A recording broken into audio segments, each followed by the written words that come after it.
Okay, it's late June, and here is our pond, which, as we discussed, started digging about 3 years ago, 4 years ago.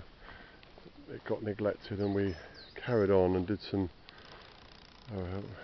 We dug it properly, lined it with butyl, and filled it with water.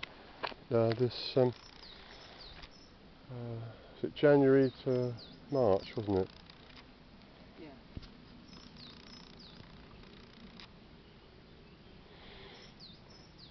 And it's completely teeming with insect life of various kinds. We never intended to put any fish here. Well, I'm not saying we couldn't, but we don't plan to. Lots of dragonflies, well, lots of damselflies, 1 or 2 dragonflies, which are significantly bigger. They lay their eggs in here. We've seen them, we've seen coupled dragonflies mating and laying their eggs. So we should get some dragonflies and damselflies hatching out eventually.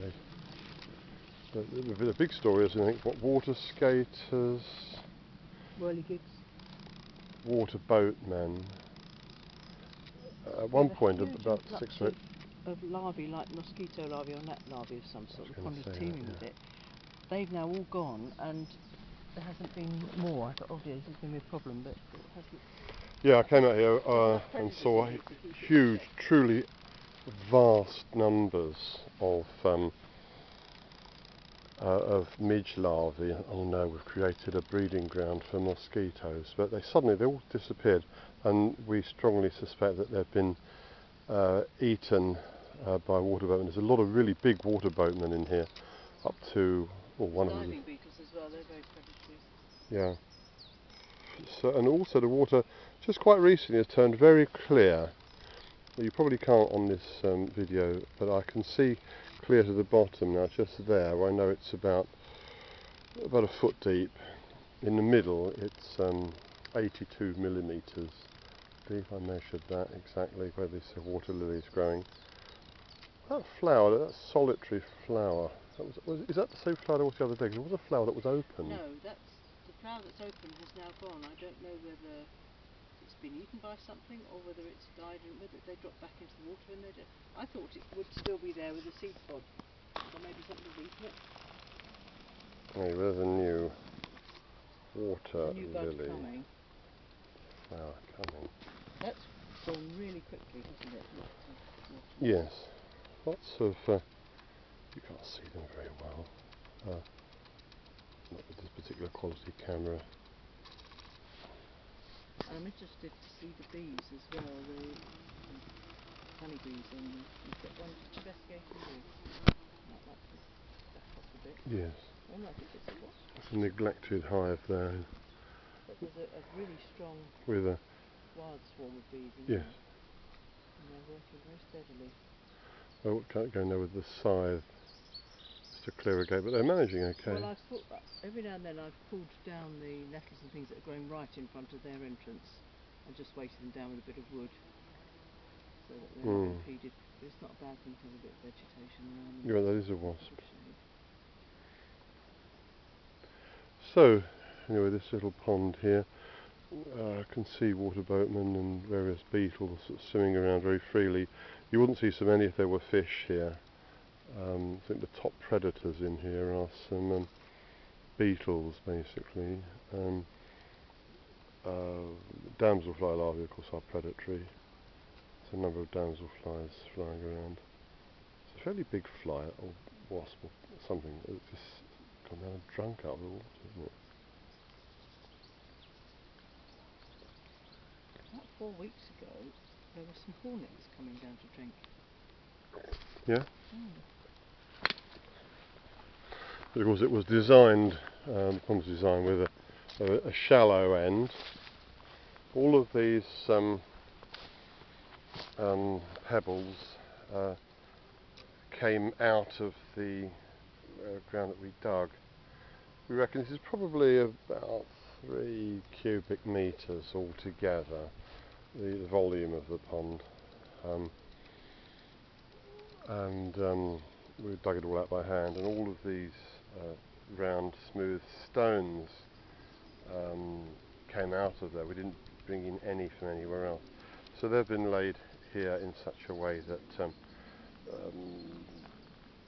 animals such as frogs or newts can get in and out, and also bees can come and sit on the stones like that and drink. So our quiet little corner here.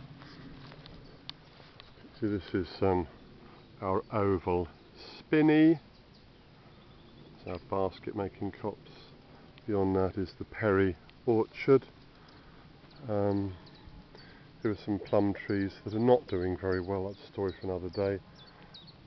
This is a neglected area, studious neglect. There's an old neglected beehive in which a wild swan has housed itself. We're not going to touch them. And there is lots of old bits of wood there lying around. So this is a place where possibly reptiles and grass snakes, particularly, we have seen grass snakes in the orchard on a number of occasions in the past, and toads can stay safe from the various predators. So a lot of blue. How many are there? I think you can't count them very well because they don't keep still.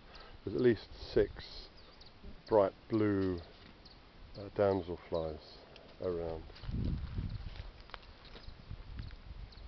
I don't know how well they'll film. Lots of all sorts of interesting things.